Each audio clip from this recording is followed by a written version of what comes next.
السلام عليكم ورحمة الله وبركاته. بسم الله العظيم القدرة والشان، شديد البطش والبرهان، حافظ الدين والقرآن. بسم الله ما شاء الله كان وما لم يشأ لم يكن، ولا حول ولا قوة إلا بالله العلي العظيم. الحمد لله رب العالمين، والعاقبة للمتقين، والصلاة والسلام على أشرف المرسلين وعلى آله وصحبه أجمعين. أما بعد، فقد قال الله تعالى في القرآن العظيم والفرقان المجيد: أعوذ بالله من الشيطان الرجيم. بسم الله الرحمن الرحيم.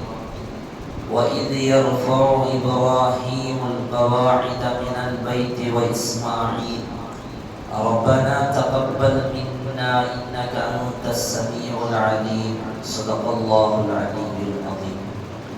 وقال نبينا وحبيبنا وسيدنا وقرة أعيننا وثمرة فؤادنا محمد رسول الله صلى الله عليه وسلم: إنما الأعمال بالخواتيم. صدق النبي صلى الله عليه وسلم. எல்லா புகழும் புகழ்ச்சியும் ஏக இறைவனாகிய அல்லாஹ் ஒருவருக்கே உரித்தாகும். அவரின் சாந்தியும் சமாதானமும் ஈருலக வேந்தர் முஹம்மது ரசூலுல்லாஹ் ஸல்லல்லாஹு அலைஹி வஸல்லம் அவர்களின் மீதும் அவர்களின் அடிச்சுவடை அப்படியே அடிபெறலாமல் பின்பற்றிய உத்தம சத்திய சஹாபாக்கள், தாபிஈன்கள், தபஉ தாபிஈன்கள், நாதாக்கள், ஷுஹதாக்கள், அவுலியாக்கள், நம் பெற்றோர்கள், உஸ்தாதுமார்கள், மனைவி மக்கள், இங்கே அமர்ந்திருப்பவர்கள், இன்னும் வர இருப்பவர்கள், நம் ஊர்வாசிகள், அயல்வாசிகள், உலக முஸ்லிம்கள் அனைவர்களின் மீதும் என்றென்றும் குறைவின்றி நிறைவாக நின்று நிலவட்டுமாக. புனிதமான இந்த நாளில், அவனுக்கு பிடித்தமான இந்த இடத்தில் வல்லோன் அல்லாஹ் நம் அனைவர்களையும் ஒன்று கூட்டியதைப் போல நாளை ஜன்னத்துல் ஃபிர்தௌஸ் என்னும் உயர்தரமான சுவனத்தில் கண்மணி முஹம்மது ரசூலுல்லாஹ் ஸல்லல்லாஹு அலைஹி வஸல்லம் அவர்களோடு நம்மையும் நம்மை சார்ந்த அத்துணை பேர்களையும் ஒன்று கூட்டி புரிவானாக. நோய்கள் அனைத்தையும் ஷிஃபாவாக்கி தந்தல் புரிவானாக. அருமையானவர்களே, ரமலானின் முதல் வெள்ளிக்கிழமையில் இருந்ததை போன்ற ஒரு எண்ணம் ரமலானின் கடைசி வெள்ளிக்கிழமையிலே விட்டிருக்கிறோம். மிக வேகமான ஒரு காலச்சூழலில் வாழுகிற நாம் இது போன்ற ரமலான்களை இன்னும் அதிகமாக சந்தித்து நல்ல அமல்கள் செய்யக்கூடிய நற்பாக்கியத்தை வல்லோன் அல்லாஹ் நமக்கு வழங்கிய புரிவானாக. இன்னும் சில தினங்களில் ரமலான் நம்மை விட்டு விடைபெறுகிறது. சஹாபாக்கள் ரமலான் போகிற பொழுது அழுவார்களாம். காரணம், அந்த ரமலானுடைய தாக்கம், அதனுடைய வலிமை ரப்பிடத்தில் எவ்வளோ பெரியது, நன்மையை தரவல்லது என்று ஆழமாக நம்பியவர்கள் மட்டுமல்ல, அதை உணர்ந்தவர்கள், புரிந்தவர்கள். எனவே ரமலான் பிரிகிற பொழுது ஒரு கவலை அவர்களுடைய உள்ளத்தில் இருந்து கொண்டே இருந்தது. அல்லாஹ் அப்படி ஒரு கவலை உணர்வை நமக்கும் வழங்குவானாக. அருமையான சகோதரர்களே, அமல்கள் செய்வது பெரிதல்ல. அந்த அமல்கள் ரப்பிடத்தில் அங்கீகரிக்கப்பட்டதாக மாற வேண்டும். அப்படி அங்கீகரிக்கப்பட்டதாக, ஒப்புக்கொள்ளப்பட்டதாக ஆகும்போதுதான் நாம் பட்ட அந்த துயரங்கள், அமலில் எடுத்துக்கொண்ட சிரமங்களுக்கான பலனை உணர்ந்து நாளை ரப்பிடத்தில் அதை அனுபவிக்க முடியும். அமல்கள் நிறைய செய்கிறோம்.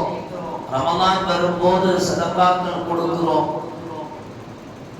தொழுகிறோம், நோன்பு நோக்கிறோம், குர்ஆனை ஓதுகிறோம், திக்ர் செய்கிறோம். எல்லாம் செய்ததற்கு பிறகு அது ரப்பிடத்தில் அங்கீகரிக்கப்பட்டதாக ஆக வேண்டும். அப்படி அங்கீகரிக்கப்பட்டதாக ஆகுவதற்கு நாம் என்ன செய்ய வேண்டும்? இப்ராஹிம் நபி அலைஹிஸ்ஸலாம் அவர்கள் கஅபத்துல்லாவை கட்டி முடிக்கிறார். இன்றைக்கு உலக மக்களின் பார்வையை கவர்ந்தெடுக்குகிற எந்த முஃமினுடைய உள்ளமும் போய் சேர வேண்டும் என்று ஆசை கொள்ளுகிற சிறந்த பூமியிலேயே சிறந்த இடமான கஅபத்துல்லா ரப்பினுடைய இல்லம். அந்த கஅபத்துல்லாவை கட்டி முடித்த இப்ராஹிம் நபி அலைஹிஸ்ஸலாம் அவர்கள் கேட்ட துஆ, ரப்பனா தகப்பல் மின்னா இன்னக அன்தஸ் ஸமீஉல் அலீம். ரப்பே தகப்பல் மின்னா, எங்களிடமிருந்து நீ கபூல் செய். ஒரு நபியும் அவருடைய மகனாரும் அல்லாஹ் ஏவிய ஒரு விஷயத்தை செய்து முடித்ததற்கு பிறகு ரப்பை நோக்கி வானை நோக்கி கரம் உயர்த்தி ரப்பே நீ கபூல் செய் என்ற ஒரு பிரார்த்தனை செய்தார்களானால் நாம் எவ்வளவு தூரம் ரப்பிடத்தில் நம்முடைய அமலுக்காக வேண்டி துஆ செய்ய வேண்டும். கபூல் செய் யா அல்லாஹ், ஏற்றுக்கொள் யா அல்லாஹ் என்று எவ்வளவு தூரம் இறைவனிடத்தில் உருகி கேட்பதற்கு நாம் கடமைப்பட்டிருக்கிறோம். அமல் செய்வது பெரிதல்ல. இரவெல்லாம் நின்று வணங்கி விழித்திருந்து நோன்பு நோட்பதல்ல, அது அல்லாஹ்விடத்திலே ஒப்புக்கொள்ளப்பட்டதாக ஆக வேண்டும். அப்படி ஒப்புக்கொள்ளப்பட்டதாக இருந்தால் மட்டும்தான் நாம் செய்த அமல்களுக்கு வேறு அல்லாஹ்விடத்தில் பார்க்க முடியும். ஸல்லல்லாஹு அலைஹி வஸல்லம் அவர்கள் சொன்னார்கள் அல்லவா, இன்னமல் அஅமால், அமல்கள் எது தெரியுமா, பில் ஹவாத்திமி, அதனுடைய முடிவை கொண்டு அது தீர்மானிக்கப்படும். அமல்கள் எல்லாம் செய்வது மட்டுமல்ல, அதனுடைய இறுதி நல்லதாக அமைய வேண்டும். அப்படி இறுதி நல்லதாக அமைவதற்கு தான் சையதுனா இப்ராஹிம் நபி அலைஹிஸ்ஸலாம் அவர்கள் கேட்ட துஆ, ரப்பனா தகப்பல் மின்னா இன்னக அன்தஸ் ஸமீஉல் அலீம். கொஞ்சம் நினைத்து பாருங்கள், வானுலகிலிருந்து கற்கள் இறக்கி கொடுக்கப்பட்டது, அல்லாஹுவால் ஏவப்பட்ட செயல். அவர்கள் நபியும் கூட, ஒரு சிறந்த நபி, கலீலுல்லாஹ், அல்லாஹ்வுடைய நேசர் என்ற பட்டத்தை பெற்ற நபி. அவங்களே அந்த அமல்களை முடித்துவிட்டு கபூல் செய்ய என்று கேட்கும் போது நம்ம எவ்வளவு தூரம் பண்படத்தில் கேட்க வேண்டும். நாயகம் ஸல்லல்லாஹு அலைஹி வஸல்லம் அவர்கள் சொல்லுவார்கள், இன்னர் ரஜுல லயஅமலு அமல அஹ்லில் ஜன்னah வ ஹுவ மின் அஹ்லின் நார். ஒரு நரகவாசி சொர்க்கவாசியினுடைய அமலை எல்லாம் செய்வான். வெளிப்படையில் பார்க்கும் போது அவன் சொர்க்கவாசியினுடைய அமலை எல்லாம் செய்து கொண்டிருப்பான். ஆனால் அவன் யதார்த்தத்தில் நரகவாசியாக இருப்பான். அவனை பார்த்து மக்கள் சுவனவாசி என்றெல்லாம் பேசிவிடலாம், நல்ல அமல் செய்வன் என்றெல்லாம் புகழ்ந்து பேசிவிடலாம். அவன் நரகவாசியாக இருப்பான். தொடர்ந்து சொன்னார்கள், ஒரு நரகவாசி அவன் சுவனவாசியாக இருப்பான், ஆனால் நரகவாசியினுடைய செயல்களை செய்து கொண்டிருப்பான். யதார்த்தத்தில் அவன் சுவனவாசி. இந்த ஹதீஸ் சொல்லுகிற தகவல் தெரியுமா, ஒருவருடைய முடிவை ரப்பு தீர்மானிப்பான். வெளிப்படையில் பார்த்து கணக்கிடுவதல்ல, அவனுடைய அமலனுடைய கடைசி எப்படி இருக்கும் என்பதை அல்லாஹ் தீர்மானிப்பான். பார்ப்பதற்கு நல்ல அமல்களை செய்வதை போல தெரியும், பார்ப்பதற்கு தீமைகளை செய்வதை போல தெரியும். அவருடைய இறுதி இன்னமல் அமாலு பில் ஹவாத்திம், நாயகம் சொன்னதை போல கடைசி நிலைமையை கொண்டு தீர்மானிக்கப்படுகிறது. நமக்கெல்லாம் அதிகமாக பரிச்சயமான ஒரு தகவல் தான். ஸல்லல்லாஹு அலைஹி வஸல்லம் அவங்க ஒரு யுத்தத்தில் நிற்கும் போது ரொம்ப ஒரு காரசாரமா யுத்தம் செய்துவிட்டு இருக்கிறார். சஹாபாக்கள் அவரை பார்த்து ஆச்சரியப்பட்டார்கள். அல்லாஹ்வுடைய பாதையிலே இவ்வளவு அற்புதமாக முன்னேறி செல்கிறாரே என்று பாராட்டி பேசிக் கொண்டிருக்கும் போது பெருமானார் அவர்கள் சொன்னார்கள், மன் அஹப்ப அன் யன்துர இலா ரஜுலி மின் நஹரின் நார், உங்களை யாராவது நரகவாசியை பார்க்கணும்னா ஃபல்யன்துர், இவரை பார்த்துக் கொள்ளுங்கள் என்றார். யுத்த களத்துல கடுமையான முறையில் அல்லாஹ்வுக்காக வேண்டி யுத்தம் செய்துகிட்டு இருக்காரு. ஆனா ரசூலுல்லாஹ் அவரை பார்த்து சொன்ன வார்த்தை ஃபல்யன்துர், நரகவாசியை பார்க்கணுமா இவரை பாருங்கன்னா. இங்க இருந்த ஒரு சஹாபிக்கு ஆச்சரியம் தாங்கல. இவ்வளவு கஷ்டப்பட்டு யுத்தம் செய்தாங்க, ரசூலுல்லாஹ் அவரை பார்த்து நரகவாசி சொல்றாங்களே. ஆனா ரசூலுல்லாஹ் சொன்னாங்க 1000 அர்த்தம் இருக்கும் என்று புரிந்த அந்த சஹாபி அந்த அவருக்கு பின்னாலேயே போறார். யாரை பார்த்து நரகவாசி சொன்னாங்களோ அவருக்கு பின்னாலே அந்த சஹாபி போறார். போய் பார்த்தால் அவர் மீது காயம் ஏற்படுது. இந்த காயத்தின் தாக்கம் வலி தாங்க முடியாத அவர் தன் கையில் இருந்த வாளை தலையில் ஊன்றி தன்னுடைய நெஞ்சு பகுதியை அதில் வைத்து அழுத்தி தானாகவே தற்கொலை செய்து கொண்டார். ஸல்லல்லாஹு அலைஹி வஸல்லம் அவர்கள் சொன்னார்கள், நரகவாசியை பாருங்கள். ஒரு அமலை வெளிப்படையா பார்த்துக்கிட்டு ஒரு அமலனுடைய வீரியத்தை வெளியில் பார்த்து கொண்டு ஒருபோதும் தீர்மானிக்க முடியாது. ரப்பு அதனுடைய கடைசியை நல்லதாக ஆக்கி வைக்க வேண்டும். அதுக்கு என்ன செய்யணும்? அதுக்கு என்ன செய்ய வேண்டும்? முதல்ல அமல்கள் ஒப்புக்கொள்ளப்படுவதற்கு நமக்கு தேவையான ஆயுதம் உள்ள தூய்மை. இஹ்லாஸான எண்ணத்தோடு அமல் செய்ய வேண்டும். ரப்புக்காக வேண்டி அமல் செய்ய வேண்டும். லில்லாஹி அல்லாஹ்வுக்காக வேண்டி தொழ வேண்டும். அல்லாஹ்வுக்காக வேண்டி நோன்பு நோக்க வேண்டும். அல்லாஹ்வுக்காக வேண்டி ஹஜ் செய்ய வேண்டும். அல்லாஹ்வுக்காக வேண்டி ஸகாத் கொடுக்க வேண்டும். அல்லாஹ்வுக்காக வேண்டி தன்னுடைய வாழ்வை அர்ப்பணிக்க வேண்டும். எல்லாம் லில்லாஹி அல்லாஹ்வுக்காக வேண்டி இருக்க வேண்டும். அல்லாஹ்வுக்காக வேண்டி அல்லாமல் லின்னாசி மக்களை பார்ப்பதற்காக வேண்டி காட்டுவதற்காக அமல் செய்தால் அவருடைய அமல் ஒருபோதும் அல்லாஹ்விடத்தில் கபூலியத்தை பெறுவதில்லை. எத்தனை வரலாறுகளை பார்க்கிறோம், எத்தனை தகவல்களை பார்க்கிறோம். நாளை மறுமையில் அல்லாஹ் மனிதனிடத்தில் கேட்பான், என்ன அமல் செய்தாய்? ஆலிம் சொல்லுவார், ரப்பே உனக்காக வேண்டி நான் அமல் செய்தேன், உனக்காக வேண்டி மக்களுக்கு உபதேசம் செய்தேன். இல்லை, நீ மக்கள் பார்ப்பதற்காக வேண்டி, மக்கள் உன்னை புகழ வேண்டும் என்பதற்காக வேண்டி உபதேசம் செய்தாய், நீ ஓதினாய், நீ தொழுகை நடத்தினாய், நீ நரகத்திற்கு போயிருப்பாய். ஒரு செல்வந்தன் தான தர்மம் செய்தவரை பார்த்து அல்லாஹ் கேட்கும் போது, உனக்காக வேண்டி ஸகாத் கொடுத்தேன், உனக்காக தான தர்மம் செய்தேன். இல்லை, நீ மக்களை காமிப்பதற்காக இதுவெல்லாம் செய்தாய், உன்னுடைய அமலுக்கு என்னிடத்தில் எந்த கபூலியத்தும் இல்லை, நீ நரகத்திற்கு போயிருப்பாய். 30 நாட்கள் விழித்திருந்து பசித்திருந்து ரப்பை நினைத்திருந்து நோன்பு நோக்கிறோம் என்று சொல்லுகிற நாம் அல்லாஹ்விடத்தில் கபூலியத்து பெற வேண்டுமா? லில்லாஹியாக அமல்கள் மாற வேண்டும். அல்லாஹ்வுக்காக வேண்டி அமல்கள் மாற வேண்டும். ரியான் அடுத்தவர்கள் பார்ப்பதற்காக வேண்டி அமல் மாறினால் ஒருபோதும் அந்த அமலுக்கு கபூலியத்து இல்லை. முதல்ல தேவை உள்ள தூய்மை வேண்டும். ஸல்லல்லாஹு அலைஹி வஸல்லம் அவங்கள்ட்ட பெருமானார் அவர்கள் சஹாபாக்கள் எல்லாம் சுற்றி உட்கார்ந்து இருக்கும் போது ரசூலுல்லாஹ் கேட்பாங்க, மல் முஃப்லிஸ், திவாலாகி போனவன் யார் அப்படின்னு கேட்டாங்க. உடனே சஹாபாக்கள் சொன்னார்கள், யா ரசூலல்லாஹ் லா திர்ஹம வலா மத்தா, எவன்ட பொருள் இல்லையோ, எவன்ட திர்ஹம் இல்லையோ, எவன்ட காசு பணம் இல்லையோ அவன் தான் திவாலாகி போனவன் சொன்னாங்க. இப்ப நாயகம் சொன்னார்கள், என்னுடைய உம்மத்துல திவாலாகி போனவன் யார் தெரியுமா? நாளை மறுமையில தொழுகையோட வருவான், ஸகாத்தோட வருவான், நோம்போடு வருவான், ஹஜ்ஜோடு வருவான், எல்லா நல்ல அமல்களோடு வருவான்.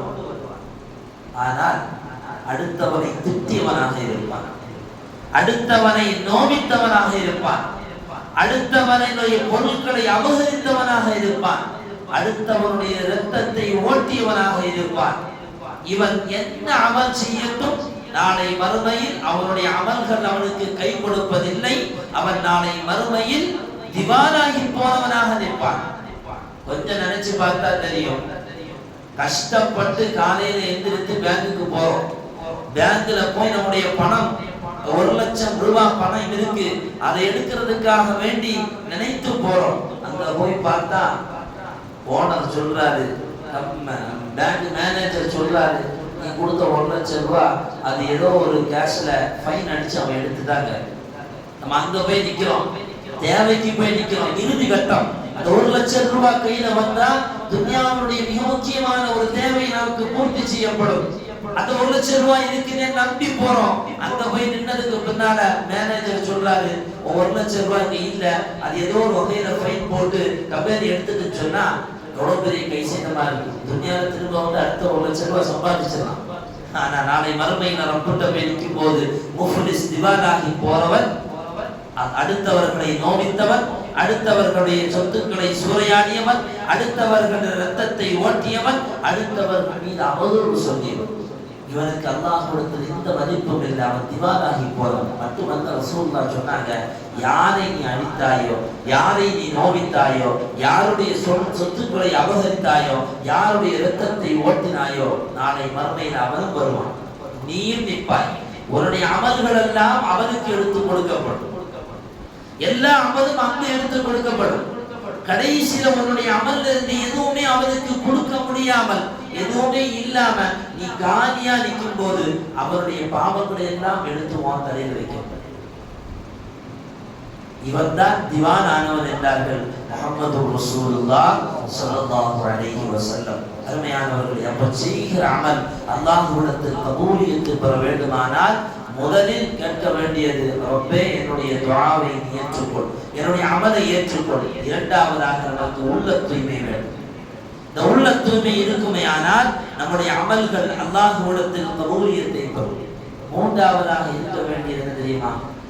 ரஜாவும் ஹவுஃபும் வேண்டும். நம்முடைய அமல் அல்லாஹ்விடத்தில் ஏற்றுக்கொள்ளப்படுமா இல்லையா, நாம் அல்லாஹ்விடத்தில் அங்கீகரிக்கப்படக்கூடியவர்கள் தானா என்கிற ரஜா, என்கிற ஆதரவும் என்கிற பயமும், இந்த இரண்டும் ஒரு முஃமினுக்கு வேண்டும். அல் முஃமினு பைனல் ஹவுஃபி வல் ரஜா. முஃமின்னா யார் தெரியுமா? அவனுக்கு பயமும் இருக்கும், நம்முடைய அமல் அல்லாஹ்விடத்தில் ஏற்றுக்கொள்ளப்படுமா, அதே நேரத்தில் ஆதரவு இருக்கும். விசாலமான இரக்கம் உள்ளவன் அவனுடைய அமல்களை ஏற்றுக்கொள்வான். ஹதீஸ்ல பார்க்க முடியும், நாளைக்கு மறுமையில ஒரு மனிதன் வருவான். அல்லாஹ் சுப்ஹானஹு வ தஆலா அவனுடைய பெரும்பாவங்களை எல்லாம் மாற்றிடுவான். சிறு பாவங்களை அவனுக்கு காட்டப்படும். இன்ன பாவங்களை நீ செய்திருக்கிறாய் என்று அவனுக்கு சொல்லப்படும். அப்படி சொல்லப்படும் போது கடைசியில அவன் கேட்பான், ரப்பே நான் இதோட பெரிய பெரிய பாவம் எல்லாம் செய்திருக்கிறேன், அதெல்லாம் எங்க? இதை சொன்ன ஸல்லல்லாஹு அலைஹி வஸல்லம் அந்த செய்தியை சொல்லி முடிக்கும் போது சிரிச்சிருவாங்க. சஹாபாக்களுடைய சபையில உட்கார்ந்து நவாஜிதுகும் அவருடைய கடவாய் பற்கள் தெரியும் அளவுக்கு ரசூலுல்லாஹ் சிரிப்பார். அவன் கேட்பான், என்னுடைய பெரிய பாவங்கள்லாம் எங்க ரப்பே? சின்ன பாவத்தை தான் நீ காமிச்சிருக்கிற, அல்லாஹ் அவனை மன்னிச்சு சொர்க்கத்துக்கு அனுப்பும். ரப்பு அவன் நினைக்கிறது செய்வான், அவன் நாடியதை செய்வான். அவன் நாடியதை லாமானி அலிமா அத்தைத, அவன் கொடுப்பதை தடுப்பவனும் இல்லை, வலா முஅத்தி அலிமா மனஅத, அவன் தடுத்ததை கொடுப்பவனும் இல்லை. அவ்வளவு விசாலமான ரப்பு நமக்கு அவன் புறத்திலிருந்து அவன் பொருத்தத்தை நமக்கு தர வேண்டுமானால் இரண்டு குணங்கள் ஒரு முஃமினுக்கு இருக்க வேண்டும். ஒன்று, செய்த அமல் கபூல் செய்யப்படுமா இல்லையா? கண்டிப்பாக அல்லாஹ் கபூல் செய்வார். இந்த இரண்டும் ஒரு முஃமினுக்கு இருக்க வேண்டும். குர்ஆன்ல ஒரு ஆயத்தை பார்க்க முடியும், யதுஊன ரப்பஹும் ஹௌஃபன் வ தமஅன். முஃமின்கள் யார் தெரியுமா? அல்லாஹ்ட்ட துஆ கேட்கும் போது, ரப்பே நான் செய்த பாவத்தினால் இந்த துஆவை நீ கபூல் செய்வியான்னு தெரியல, அதே நேரத்துல உனக்கு விசாலமான குணம் உண்டு யா அல்லாஹ், நீ பெரிய குணத்துக்கு விசாலமான குணத்துக்கு சொந்தக்காரன், இந்த துஆவை நீ கபூல் செய்வாய். இந்த இரண்டும் ஒரு முஃமினுக்கு இருக்க வேண்டும். ஒரு சஹாபி அம்ர் இப்னு அல் ஆஸ் என்கிற சஹாபி மரண தருவாயில இருக்கிறாங்க. அவங்கள சுத்தி அவங்கள பார்க்கறதுக்காக வேண்டி சஹாபாக்கள் சிலர்கள் வந்து இருக்கிறார்கள். அழுதுகிட்டே இருக்கிறாங்க அந்த சஹாபி. அழுதுகிட்டே இருந்த அந்த சஹாபியை பார்த்து அவங்களுடைய மகனார் கேட்பாங்க, ஏன் அழுதுறீங்க? நீங்க அல்லாஹ்வுடைய ரசூலோடு வாழ்ந்தவர்கள் அல்லவா, அவர்களால் நற்செய்தி சொல்லப்பட்டவர்கள் அல்லவா, ஏன் அழுறீங்கன்னு கேட்டாங்க. அந்த சஹாபி சொன்னார்களா, முதல்ல நான் இஸ்லாத்துக்கு வர்றதுக்கு முன்னால இந்த உலகத்திலேயே ஆக எனக்கு பிடிக்காத ஒரு நபர் முஹம்மது ரசூலுல்லாஹ் ஸல்லல்லாஹு அலைஹி வஸல்லம். எனக்கு அவரை பார்த்தாலே பிடிக்காது, எனக்கு பார்க்க வெறுப்பு தான் வரும். அவ்வளவு வெறுப்பு கொண்ட முஹம்மது ஸல்லல்லாஹு அலைஹி வஸல்லம் அவர்கள் அந்த நேரத்தில் நான் மரணமாக இருந்தால் என் கதி என்னவாக இருக்கும், என் நிலைமை என்னவாக இருக்கும் என்று சொல்லிவிட்டு அந்த சஹாபி திரும்ப சொல்கிறார்கள், அடுத்த இரண்டாவது கட்டம், உலகத்தில் நாயகத்தை கரப்பிடித்து நான் இஸ்லாத்தை ஏற்றுக்கொண்டேன். இஸ்லாத்தை ஏற்க போகும்போது ரசூலோடு நான் ஒரு நிபந்தனை வைத்தேன், என்னுடைய பாவங்கள் மன்னிக்கப்படுமா. என்ன அம்பர் கேட்கிறீங்க? இஸ்லாம் அதற்கு முன்னால் உள்ள பாவங்களை எல்லாம் தும்சமாக்கிவிடும், அது இடித்து விடும். என்ன பாவம் செய்திருந்தாலும் ஒருவன் லா இலாஹ இல்லல்லாஹ் முஹம்மது ரசூலுல்லாஹ் என்ற கலிமாவை சொல்லிவிட்டால் அவன் இஸ்லாத்துக்குள்ளால் வரும்போது அவன் பரிசுத்தமானவனாக வருகிறான், அவன் பரிசுத்தமானவனாக வருவான். உங்களுக்கெல்லாம் தெரிந்த மிகவும் பரிச்சயமான ஒரு தகவல், இந்த நேரம் பொருத்தமாக இருப்பது நான் சொல்லுகிறேன். பெருமானாருடைய காலகட்டத்தில் ஒரு மன்னர், திஹியத்துல் கலபி என்கிற அந்த மன்னர், அவர்களுக்கு ஸல்லல்லாஹு அலைஹி வஸல்லம் துஆ செய்றாங்க, யா அல்லாஹ் திஹியத்துல் கலபியை நீ இஸ்லாத்திற்கு கொண்டு வா. பெருமானாருடைய துஆ நீண்ட நாட்களாக இருந்தது. ஒரு நாள் முஸல்லாவில் அந்த பெருமானார் அவர்கள் உட்கார்ந்து இருக்கிறாங்க. சுபஹ் தொழுகை முடிச்சு வானவர் கோமான் ஜிப்ரீல் அலைஹிஸ்ஸலாம் வருகிறார். வந்து சொன்னார்கள், யா ரசூலல்லாஹ், எந்த திஹியத்துல் கலவிக்காக வேண்டி தாங்கள் துஆ செய்தீர்களோ அந்த திஹியத்துல் கலவி இதோ இஸ்லாத்தை ஏற்றுக்கொள்வதற்காக வந்து கொண்டிருக்கிறார். பெருமானார் அவர்கள் மஸ்ஜித் நபவியில் முஸல்லாவில் அமர்ந்திருக்கிறார்கள். நாயகத்துடைய பொற்பாதம் பதித்த அந்த பூமியில் திஹியத்துல் கலவி என்கிற அந்த மன்னர் கடந்து வருகிறார். வரும்போதே அழுது கொண்டே வருகிறார். காரணம், பெருமானார் அவர்கள் அவருக்காக துஆ செய்ய காரணம், அவருடைய பெரிய படைக்கு தலைவராக இருக்கார். அவர் இஸ்லாத்துக்கு வந்தா அந்த 700 குடும்பங்களும் இஸ்லாத்துக்கு வருமே என்கிற ஆர்வம், ஆசை பெருமானார் அவர்கள் கேட்ட துஆ பலித்தது. திஹியத்துல் கலவி நாயகத்தினுடைய சபைக்கு உள்ளார் கடந்து வருகிறார். வரும்போதே அழுதுகிட்டே வர்றார். வந்தவர் பெருமானாருடைய கரம் பிடித்து இஸ்லாத்தை ஏற்றுக்கொள்கிறார். ஏற்றதற்கு பின்னாலும் அழுதுகிட்டே இருக்கிறார். சொல்ல கேட்பாங்க, திஹியா எதுக்கு அழுறீங்க? உங்களுடைய சொத்து சுகங்களை எல்லாம் விட்டுட்டு வந்துட்டேன் அழுகுறீங்களா? அல்லது வேற ஏதாவது நினைத்து அழுகிறீர்களா? யார் சொல்லலாம், என்னை ரப்பு எப்படி மன்னிப்பான்? என் ரப்பு எப்படி என்னை மன்னிப்பான்? நான் பெரிய பாவம் செய்திருக்கிறேன் என்று இந்த திஹியத்துல் கலவி என்கிற சஹாபி ரசூலை பார்த்து கேட்பார்கள். நாயகம் சொல்லுவார்கள், ரொம்ப விசாலமானவர், மன்னிப்பார். என்ன பாவம் செய்தீர்கள்? ரசூலுல்லாஹ், எனக்கு 70 பெண் பிள்ளைகள் உண்டு. எனக்கு 70 பெண் பிள்ளைகள் உண்டு. என் ஆணவம், என் பெருமை, என் அகம்பாவம், அந்த 70 பெண் பிள்ளைகளையும் நான் திருமணம் முடித்து கொடுத்தால் என் மருமக்களுக்கு நான் அடிபணிந்து போய்விட ஒரு சூழல் ஏற்பட்டு விடுமோ, நான் அவர்களுக்கு தாழ்ந்து நடக்கக்கூடிய ஒரு நிலை ஏற்பட்டு விடுமோ என்கிற கர்வத்தினால் என்னுடைய 70 பெண் பிள்ளைகளையும் நான் கொலை செய்து விட்டேன். நாயகமே, ரப்பு என்னை மன்னிப்பானா? அல்லாஹ் என்னை மன்னிப்பானா? ஸல்லல்லாஹு அலைஹி வஸல்லம் அவர்கள் அமைதியா இருந்தார். எந்த பதிலும் சொல்லல. திஹியத்துல் கல்பி இருக்கிறார். சபையே அப்படி அமைதியாக இருக்கிறது. குண்டூசி விழுந்தால் சப்தம் விழுகிற அளவுக்கு அமைதியாக இருக்கிற சபை. வானவர் கோமான் ஜிப்ரீல் அலைஹிஸ்ஸலாம் அவர்கள் வருகிறார்கள். வந்து சொன்னார்கள், யா ரசூலல்லாஹ், யா ரசூலல்லாஹ், திஹியத்துல் கல்பி எப்போது அஷ்ஹது அல்லா இலாஹ இல்லல்லாஹ் வ அஷ்ஹது அன்ன முஹம்மதர் ரசூலுல்லாஹ் என்ற கலிமாவை மொழிந்தாரோ அப்போதே அவருடைய பாவங்கள் அத்தனையும் மன்னிக்கப்பட்டது. நாயகமே, திஹியத்துல் கல்பி பரிசுத்தவான் என்றார்கள் சையதுனா ஜிப்ரீல் அலைஹிஸ்ஸலாம். சபை ஆடி போறது. பெருமானார் அவர்கள் கரம் உயர்த்தி கேட்டார்கள், யா அல்லாஹ், ஒரு தடவை அஷ்ஹது அல்லா இலாஹ இல்லல்லாஹ் என்ற வார்த்தையை மொழிந்தவருக்கு இவ்வளவு பெரிய மன்னிப்பை கொடுத்தனே, ஒவ்வொரு வக்திலும் மொழிகிறோம் ரப்பே, ஒவ்வொரு நேரங்களும் நாங்கள் மொழிகிறோம், எங்களை மன்னிப்பாயாக என்று முஹம்மது ரசூலுல்லாஹ் ஸல்லல்லாஹு அலைஹி வஸல்லம் அம்ரு பின் ஆஸ் ரலியல்லாஹு அன்ஹு கேட்டாங்க, நாயகமே, என் பாவம் மன்னிக்கப்படுமா? ஸல்லல்லாஹு அலைஹி வஸல்லம் சொன்னாங்க, இஸ்லாத்துக்கு வந்தா அதற்கு முன்னாரோட என்ன பாவமாக இருந்தாலும் அல்லாஹ் மன்னித்து விடுவான். அதுக்கு பின்னால் தான் அம்ரு பின் ஆஸ் ரலியல்லாஹு அன்ஹு கை கொடுத்து இஸ்லாத்துக்கு வர்றாங்க.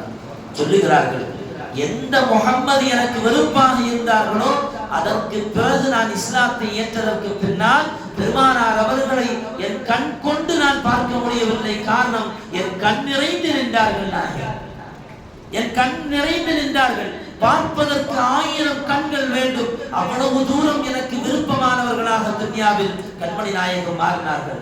அந்த நேரத்தில் அல்லாஹ் என் உயிர் எடுத்திருந்தார்னா நான் தப்பிச்சிருக்கிறேன். நாங்கள் அவ்வளவு ஆசை இருந்தாலும் இரண்டாவது கட்டம், மூன்றாவது கட்டம், மரண தருவாயில் இருக்கிற அம்ரு பின் ஆஸ் ரலியல்லாஹு அன்ஹு சொல்கிறார்கள், நான் இதற்கு பின்னால் இஸ்லாத்துக்கு வந்ததற்கு பிறகு ஏராளமான பொறுப்புகளை கையில் எடுத்தேன். ஏராளமான பொறுப்புக்கு நான் தகுதி என்று சொல்லி என் மீது சுமத்தப்பட்டது. இந்த பொறுப்புக்கெல்லாம் நாளைக்கு நான் ரப்பிட்ட பதில் சொல்லணுமே, அல்லாஹ் என்னை எப்படி நான் அவனை சந்திப்பேன், என் நிலை என்னவோ என்று சையதுனா அம்ரு பின் ஆஸ் ரலியல்லாஹு அன்ஹு அவர்கள் ஒரு முஃமினுக்கு இருக்க வேண்டிய அல்லாஹ்விடத்தில் பயமும் அல்லாஹ்விடத்தில் கபூலியத்தையும் நினைத்து வருந்த வேண்டிய ஒரு குணம் முஃமினுக்கு இருக்க வேண்டும் என்பதை அம்ரு பின் ஆஸ் ரலியல்லாஹு அன்ஹு அந்த நிகழ்வு நமக்கு சொல்லித் தருகிறது. அமல் செய்திருக்கோம், ரமலான் முழுக்க நல்ல அமலை செய்திருப்போம்.